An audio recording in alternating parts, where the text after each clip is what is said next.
Partons dans l'Allier, Monsieur Nicolas Ray. Merci Monsieur le Président, Monsieur le Ministre. Ma question porte sur le projet de contournement nord-ouest de Vichy, promis par l'État il y a plus de 20 ans, lors de la fermeture du site d'armement Giat-Manurin. Depuis cette date, tous les autres partenaires du contrat de site ont réalisé leurs engagements. La société AP2R a construit la desserte autoroutière en 2015. Le conseil départemental a réalisé le contournement sud-ouest en 2016. Et la communauté d'agglomération a mis en service le boulevard urbain en 2017. Seul l'État n'a pas rempli sa part du contrat. Le contournement nord-ouest est en effet le dernier maillon manquant, sans lequel d'ailleurs les autres ne pourront produire leur plein effet. Pour rappel, ce contournement doit permettre de désengorger les actuels RD6 et RD 2209, un axe utilisé par plus de 22 000 véhicules jour, dont plus de 20% de poids lourds, et qui borde des lieux emblématiques de notre agglomération, l'hippodrome, le centre omnisport, le Krebs. Le 21 février dernier, la commission d'enquête publique a rendu son rapport. Elle a souligné les nombreux bienfaits de ce projet, tant pour la réduction des nuisances que pour le développement de nos zones d'activités économiques.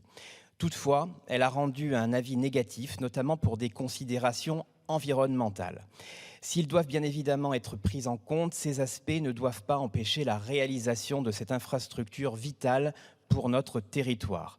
Encore une fois, et comme pour l'avis rendu pour les travaux de la ligne ferroviaire Paris-Clermont, on constate que ces autorités indépendantes, dépourvues de toute légitimité, empêchent ou retardent très souvent la réalisation de projets d'aménagement structurants pour nos territoires.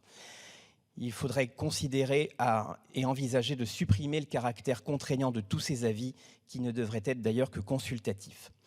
Par ailleurs, comme vous le savez, le Conseil d'orientation des infrastructures a remis récemment son rapport à Madame la Première ministre.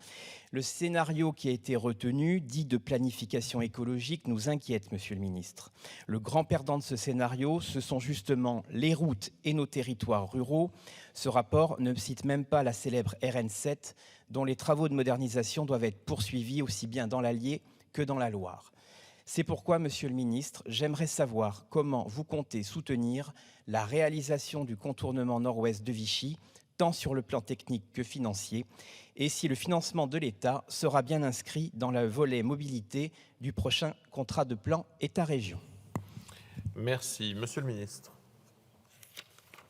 Merci, Monsieur le Président, Mesdames et Messieurs les députés, Monsieur le député Nicolas Ray.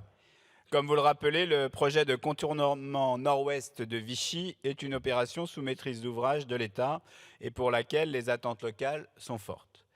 Elle doit permettre de dévier le trafic de transit des zones résidentielles de l'agglomération et d'améliorer la desserte de zones économiques. Une enquête publique s'est déroulée du 28 décembre 2022 au 6 janvier 2023. La commission d'enquête, vous l'avez rappelé, a formulé un avis défavorable à la fois sur l'utilité publique du projet et sur la demande d'autorisation environnementale.